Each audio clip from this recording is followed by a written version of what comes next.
وقل رب زدني علما.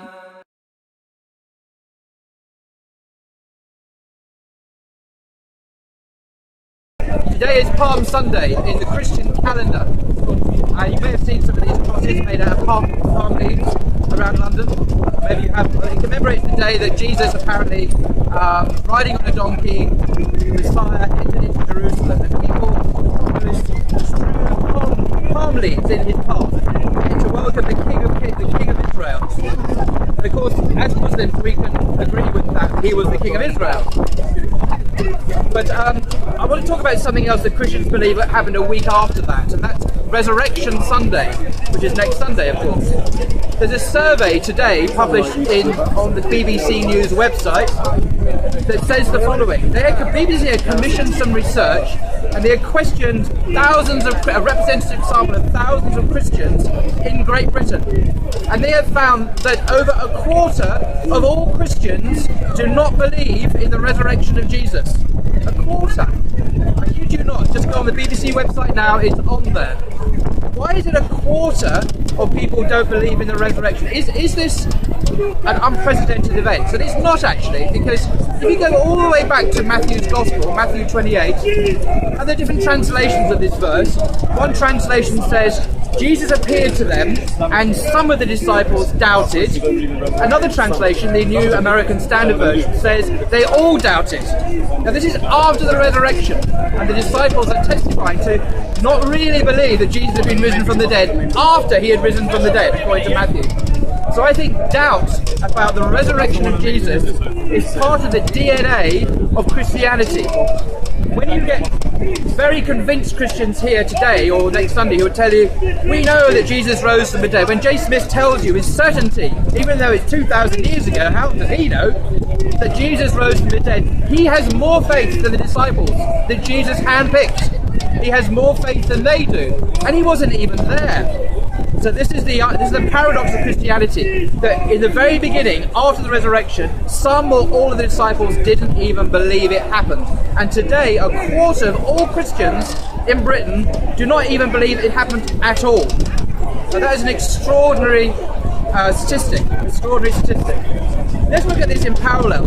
What would it be like if you did a survey of, say, 10,000 Muslims in the United Kingdom, and only found that, you found that 1 in 4 did not believe that Muhammad was a prophet of God? I mean, it's unthinkable. Unthinkable.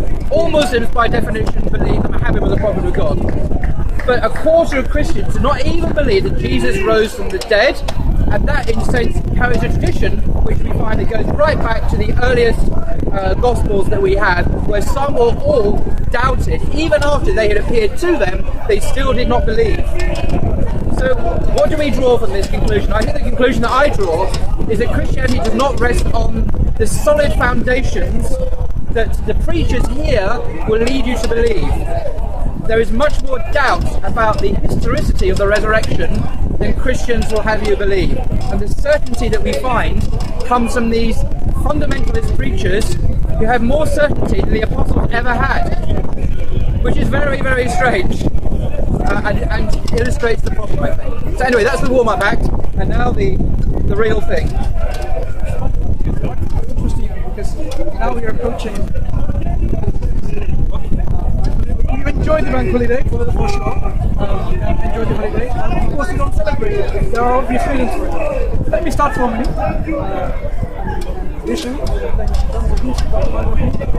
إن الحمد لله. I will speak in English in a moment. نحمده ونستعينه ونستغفره ونؤمن به ونتوكل عليه ونعوذ بالله من شرور أنفسنا ومن سيئات أعمالنا من يهده الله فهو المهتد ومن يضلله فلن تجد له وليا مرشدا أشهد أن لا إله إلا الله وأشهد أن محمدا عبده ورسوله الحنان والمنان بديع السماوات والأرض. Now to proceed, we as Muslims, we begin in the name of Allah, the most gracious, the most merciful, the one who is the source of all mercy, the one who is full of mercy. we begin by testifying and making this declaration that there is no deity or God worthy of worship except Allah, the one and only God.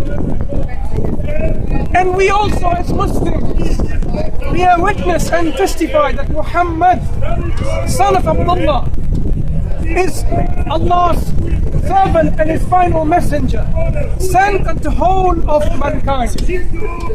As we stand here, what do you notice? Did you think an Asian guy has stood up debating an Englishman?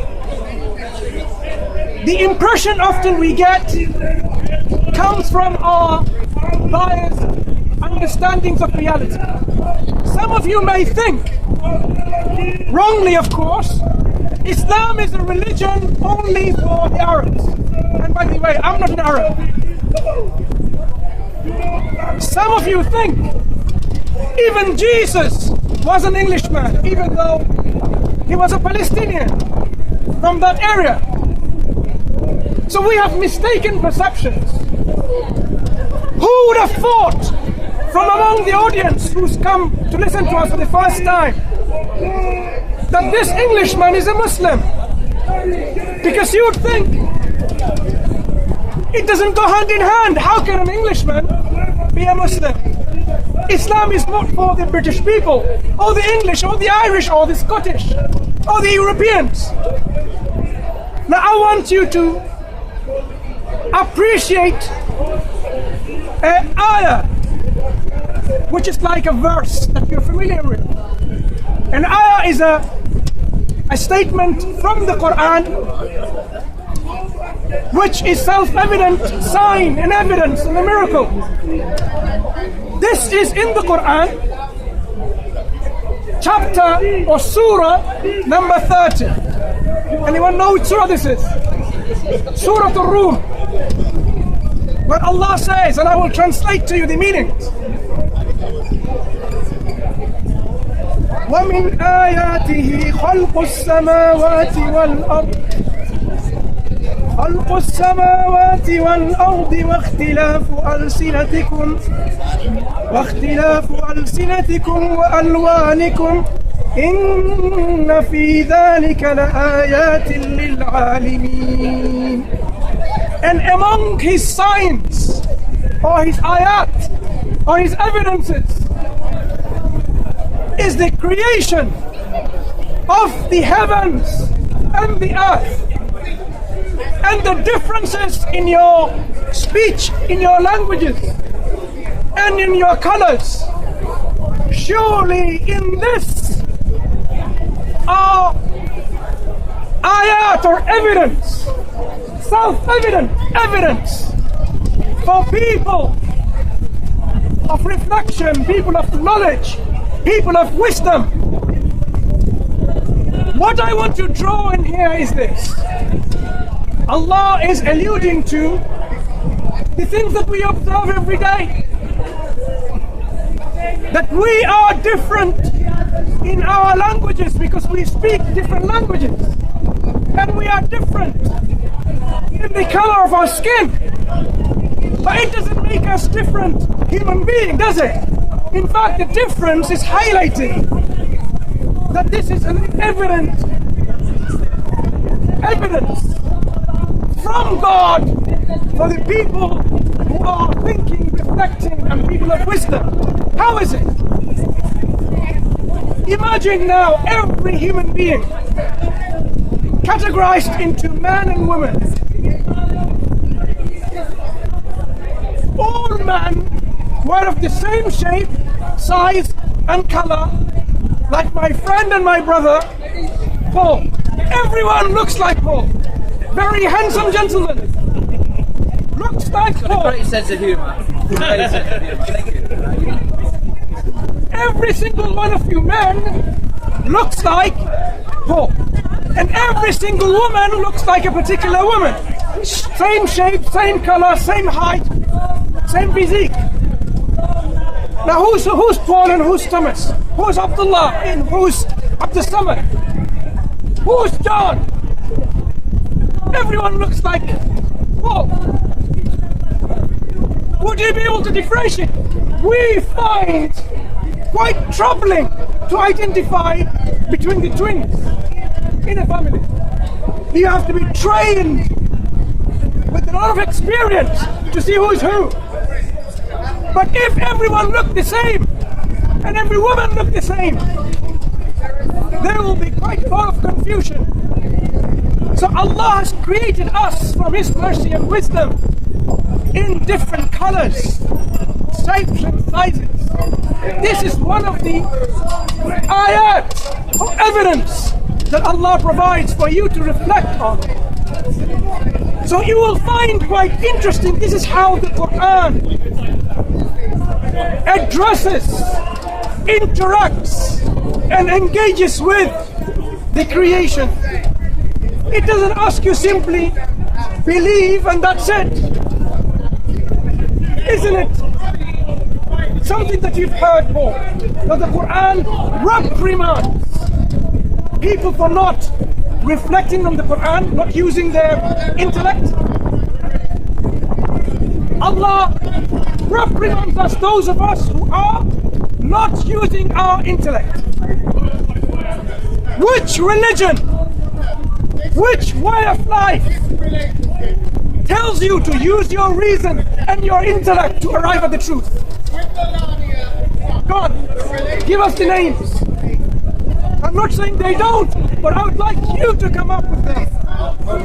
Which religion says use your intellect to come to realize who God is, who you are, what you are doing here? Islam, as I said, reprimands us and says, no, you, why don't you think and reflect? Can I offer, there's an early church father, there's an early theologian, a Christian leader in the early church called Tertullian. And he famously said, because he obviously converted to Christianity, and he said, I believe in Christianity because it is absurd. I believe because it's absurd. You look it up, Tertullian. So what my friend brother here is saying is actually true, that for many Christians at least, they can't square the circle. How can God die? God's immortal, God doesn't die. It doesn't make sense. But they believe because it's absurd. To give a more contemporary example, the philosopher Søren Kierkegaard, the famous Danish philosopher in the 19th century, he also said, look, Christianity doesn't make any sense. It's absurd, but I believe it anyway. And this element of absurdity is right there in the heart of Christianity, and how much that contrasts the invitation of the Quran, the invitation of God, to use our minds, our akal, our intellect, to think things through rationally. And if we're told things that are irrational, like the immortal, uncreated, eternal God dies, we sort of keep the universe going, then our common sense, our reason rebels against that. And Islam asks us to use our minds and not suspend our reason, suspend our faculties of thought. So I just want to mention Tertullian and a more modern, very prominent Christian philosopher, Søren Kierkegaard. You can Google them, and they represent a whole school of thought in Christianity. It's the very absurdity that leads them to believe. You might think this is quite bizarre, what I'm saying, but do look it up, Google it, and you'll know it. You'll find it out for yourself. It's not. I know it's not. I didn't hear what you said, something about nuts. Often people argue, why should I choose a religion? I am quite happy with the religion that I am following, the religion of my parents and my forefathers. Your Creator, our Creator, takes us to task by using this argument, this erroneous thinking. Just because you were born into a particular family does not make your religion true. Allah tells us, don't you have any sense? They could be even in error. Your parents may be following a footstep which has gone away, far away from the religion of truth. So you should not just rely on the religion of your forefathers, because you think your forefathers' religion must be true because my parents believed in it. You are thinking, reflecting individual yourselves. What would make you take, using your intellect and reason, to take my ladder as the creator of the universe and worship it? Now I would like some kind of reasoning. If you really think this is absurd, ridiculous, laughable, it's because you use a faculty called reason and intellect. Using that faculty, you realize this created thing, this material object, has no power of its own. It cannot benefit you or harm you. It couldn't have created the universe. It couldn't have created you. Now extend this example to other things within our universe that we can observe and understand. Isn't it quite heartening, saddening? There are people among humankind that they have taken things within the creation as creator, as God Almighty, besides the one who created them. Have you not heard of people who worship man or woman, who worship cows and monkeys and elephants, rivers, skies, planets, thunder, storm, celebrities? Why do people worship them? Is it because they have clear, indisputed or undisputed proof that this thing that they worship is the Creator Almighty? Far from it. Far from it. So what makes people worship the creation instead of the Creator?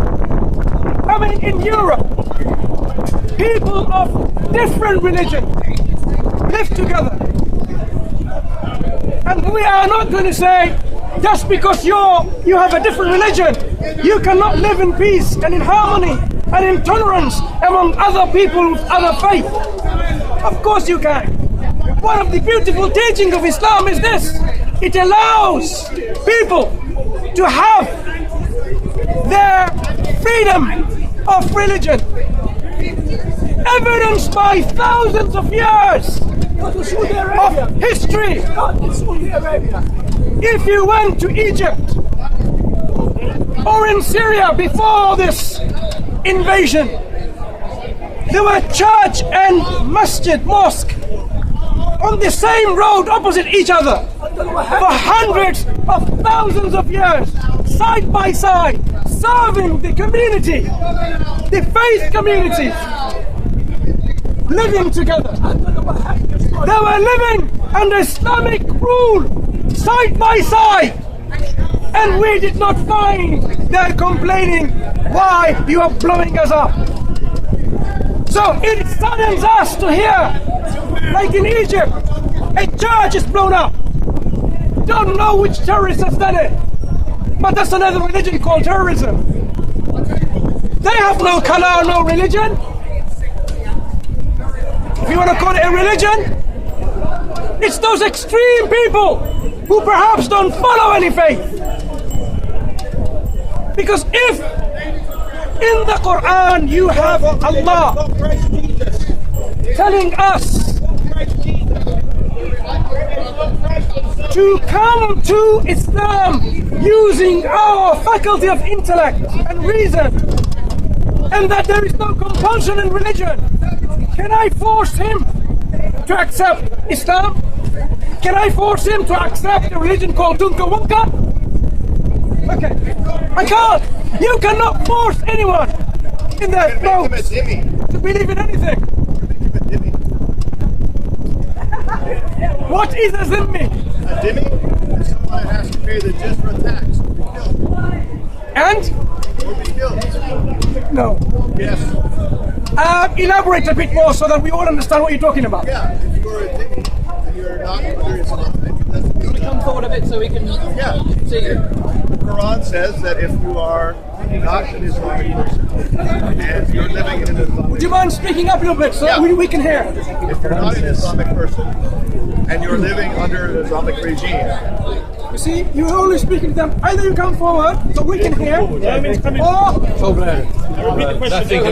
fight. You don't fight. go ahead. what is a dhimmi? No, you are going to explain and elaborate what you just I said. think you're an expert on the Quran, yes? Please clarify what I am not an expert in anything. Okay. Does that help you? No, I guess not. Why not? Why are you standing up if you're not an expert? Okay, so now let's understand what your statement is. If you are an expert, only then you can stand up and speak. Where does this idea come from? This is Speaker's Corner, my friend. No, where does this idea come from? Do you think that people who speak, whether in the parliaments, whether in conferences, whether in any platform, be it public or otherwise, they are the experts? What's the definition? Often What's not. the definition Often of being not. an expert? Often An not. expert is a subject matter expert. what's the Someone who has definition? studied a specific thing. Right. Have you studied yourself about Islam? A little bit. Little bit. Okay, what do we believe Not as about... much as you, probably. Okay, what do we as Muslims believe in Islam? The very fundamentals of our belief. You believe that you want the entire world to become Islamic, and then when it does, it will be a better place. So is this one of the articles of faith, right? Okay. And you will live under a caliphate. Excuse me, is this one of our articles of faith? Remember I said fundamental? The core, what makes a Muslim Muslim? What makes a Muslim? A belief in Allah is the only God. Belief in Allah is the only God. But there are many other people who believe that God is the only God. What differentiates us Muslims from everyone else? You believe that, for example, Christians believe that Jesus is the Son of God, and Muslims believe he's a prophet, not a member of the Godhead. So Muslims believe in prophets, and one of the prophets is Jesus Christ. Yes. Right.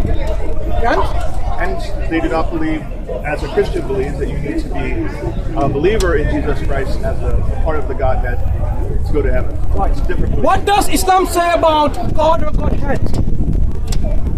In contrast to what Christians believe. What is your belief, if I may ask? I believe I'm a Christian. You're a Christian. That's fine. We can have a meaningful discussion then. I agree. As a Christian, what is the fundamental difference between a Christian and a Muslim when it comes to the concept of God? To the concept of God himself. So I believe that because man is sinful, that he cannot be good enough to go to heaven.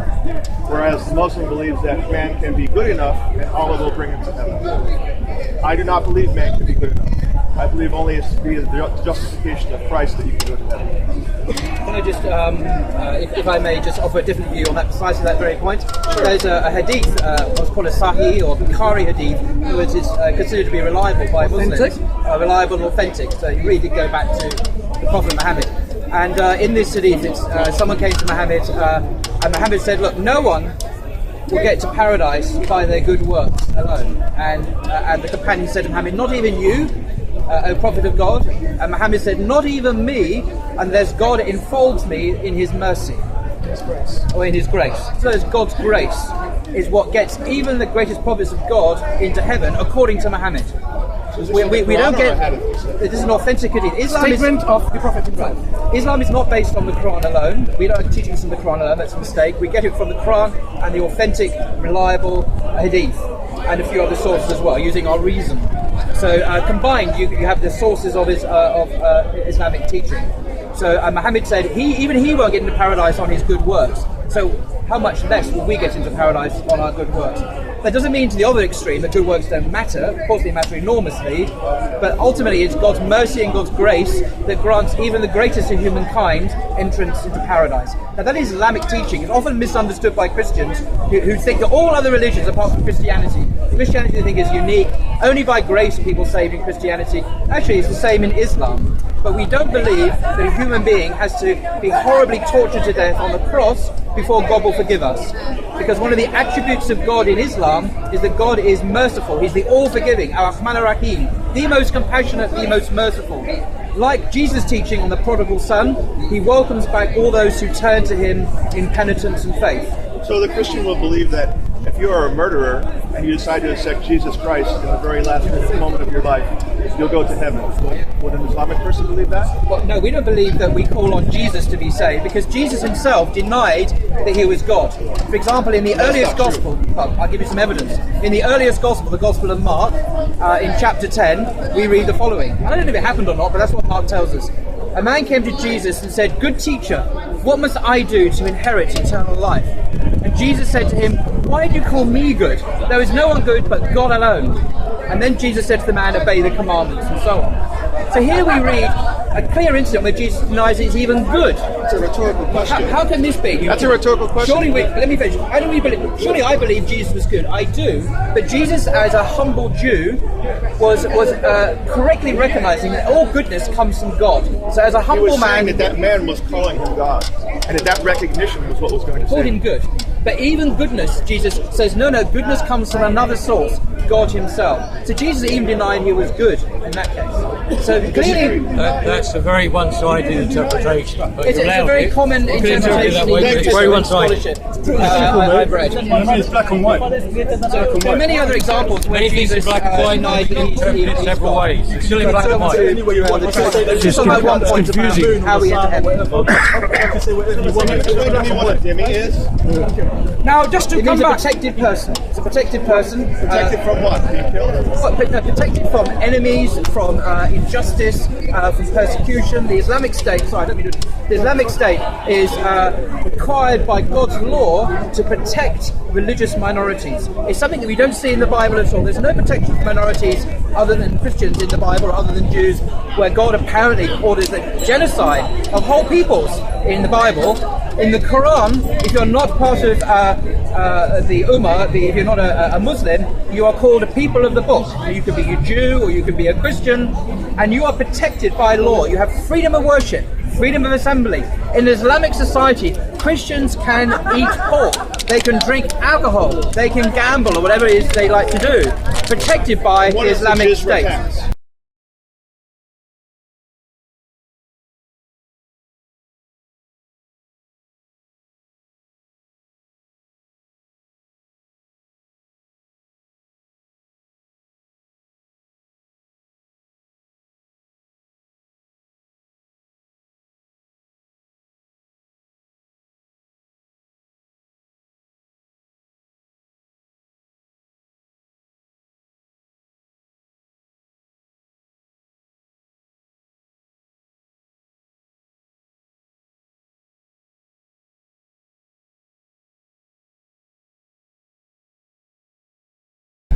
Jizya tax. Jizya tax is a tax that non-Muslims pay in lieu of another tax, the zakat tax, that all Muslims must pay. Because Christians and others are not expected to defend the Islamic State, which is a religious state in times of war, for example, they're not expected to join the army. So that they are exempt from that. They pay a special So by tax. paying the Jizya tax, you get the wonderful protection of not being killed by the Islamic people running the country? No, you're distorting, giving a very dark interpretation of what I'm saying. That they are protected from external aggression, from people. For example, let me give you an example. Oh, because the other Christians living next door or the Jews are going to kill them? I don't think so. I think so. I can read the news. I can see who's killing Let me give you a historical It was a example. 1975 time. Let me give you an historical example. one second, brother, one second.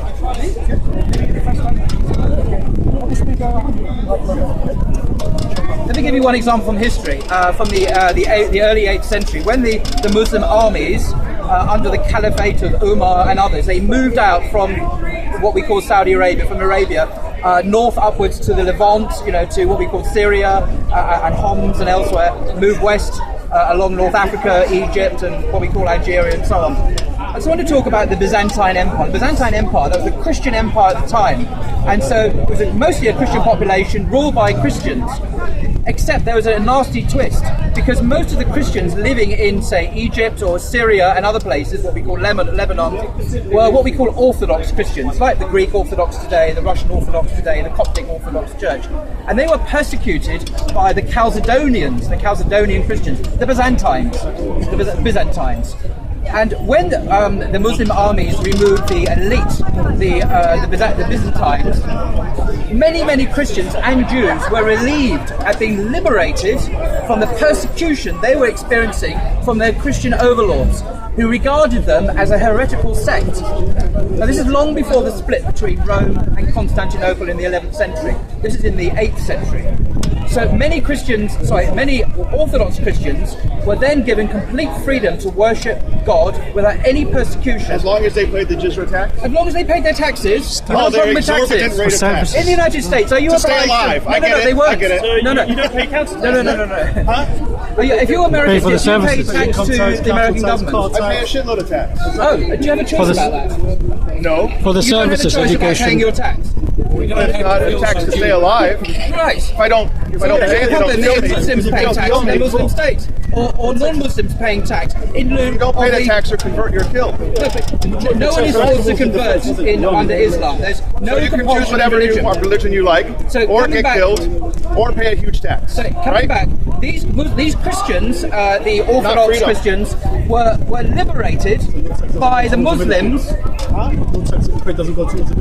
Some of it does. No, the majority goes to social. Got a question though. Why were the So Arab to armies sum up here, moving north? the Christians under Byzantine rule, the majority who were what we call Orthodox Christians, found a renewed freedom to worship under Oh, it's Muslim so rule wonderful. rather than That's under why they called Christian the Pope rule. to come rescue So when them you from say Rome. Christians, That's why how they can had they the get freedom? Crusades. They got more Because they freedom called to under be Muslims. saved. They called the Romans to come have the Crusades because they didn't want to be taken over. The Byzantium, the Orthodox Christians What didn't want to history? be enslaved again. It's real history. Do you not know when the Check it out. Romans came It's not. back and tried to liberate history. Jerusalem? They slaughtered all the inhabitants there in a genocidal bloodbath, and they enslaved the Orthodox Christians who hated They asked for help. their popish Roman overlords. You need to look So at they the were history of begging. this. They were begging the Islamic courts to Liberate To them. remain under Islamic rule. Let's just go back to the subject at hand we talked about. So you have an issue with dhimmi, you have an issue of, if you have no issue with having tax How many levied on Christians you. have been killed in Iraq in the last 10 years? Okay, very good question. Give me an estimate. About 15,000. 15,000. Much more Okay. than that. Let's double that. Let's say 500,000. I'll say Right? 500,000. How many Christians were killed 500 years ago within those same lands? 600 years ago, during the time of Islam, and then 100 years later, another 100 years later, 100 later. Do you know the statistics?